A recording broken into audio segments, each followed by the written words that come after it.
সময়ের সাথে সাথে চলতে গিয়ে কখন যে একা হয়ে গেলাম সত্যি বুঝতে পারিনি। একটা সময় চারপাশ ভরা ছিল, প্রিয়জন, বন্ধু, পরিচিত মুখ।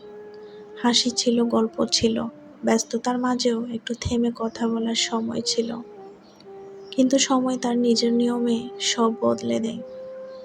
জীবনের পথে হাঁটতে হাঁটতে সবাই যেন আলাদা হয়ে গেলাম।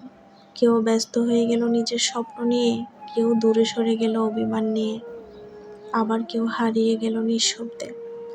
প্রথম প্রথম মনে হতো এই দূরত্বটা সাময়িক, আবার একদিন সব আগের মতো হয়ে যাবে।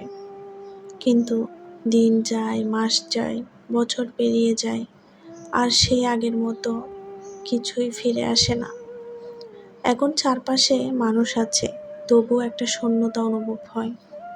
ভিড়ের মাঝেও নিজেকে অচেনা লাগে। কারোর সাথে কথা বলতে ইচ্ছে করে, কিন্তু কথা শুরু করার মতো সেই সম্পর্কগুলো আর আগের মতো নেই। অনেক কিছু বলতে চাই, কিন্তু শোনার মতো মানুষটা যেন পাশে নেই। সময়ের সাথে বদলানোটা স্বাভাবিক, এটা সবাই জানে। কিন্তু বদলের ভেতর যে নিঃসঙ্গতা লুকিয়ে থাকে সেটাই সবচেয়ে কঠিন।